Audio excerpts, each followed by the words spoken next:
Bank ডাকাতদের কাছেই আবার ব্যাংকে ফিরিয়ে দেওয়া হচ্ছে। সেই এসালমের হাতে আবার সেই 5টা কোম্পানির শেয়ারকে ফিরিয়ে দেওয়া হচ্ছে।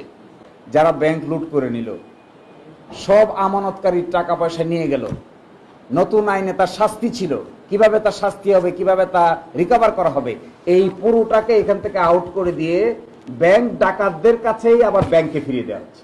আমরা মনে করি এই ব্যাংক রেজলিউশন অধ্যাদেশটা বাতিল করার পিছনে শুধুমাত্র সরকার জড়িত না, এইটার পিছনে বড় ধরনের ফাইন্যান্সিয়াল ট্রানজ্যাকশন জড়িত।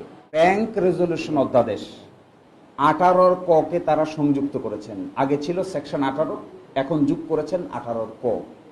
18 ক যুক্ত করে এই যে 5টা ব্যাংকে ইন্টারিম গভর্নমেন্ট এই আইনের মাধ্যমে একীভূত করেছিলেন, করে একটা ইউনাইটেড ব্যাংকিং সিস্টেম ডেভেলপ করেছিলেন, ইসলামী ব্যাংক।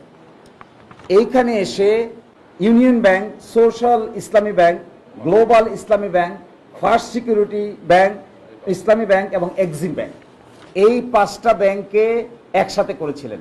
এখন 18 কতে এসে বলা হলো যে এই যারা অরিজিনাল মালিক ছিলেন অথবা অন্য কোনো ব্যক্তি যদি বাংলাদেশ ব্যাংকের কাছে মনে হয় সাফিসিয়েন্ট, মনে হয় সন্তুষ্ট হয়, তাহলে তাদের আগের বিষয়াদি তাদেরকে ফিরিয়ে দিতে পারবে। আচ্ছা বলেন তো দেখি, যারা ব্যাংক লুট করে নিল, সব আমানতকারীর টাকা পয়সা নিয়ে গেল, নতুন আইনে তার শাস্তি ছিল, কিভাবে তার শাস্তি হবে, কিভাবে তা রিকভার করা হবে, এই পুরোটাকে এখান থেকে আউট করে দিয়ে ব্যাংক ডাকাতদের কাছেই আবার ব্যাংকে ফিরিয়ে দেওয়া হচ্ছে। যারা ব্যাংকটাকে একেবারে শূন্য করে ফেললো, এক ইসলামী ব্যাংক থেকেই 70,000 কোটি টাকা যারা সরালো। আপনারা জানেন 24টা বিকল্প কোম্পানি তৈরি করে ইসলামী ব্যাংক থেকে লোন নেওয়া হয়েছে। এই মামলাটা দেখলেই আপনারা দেখতে পাবেন, মানি লন্ডারিং কেস হয়েছে। 24টা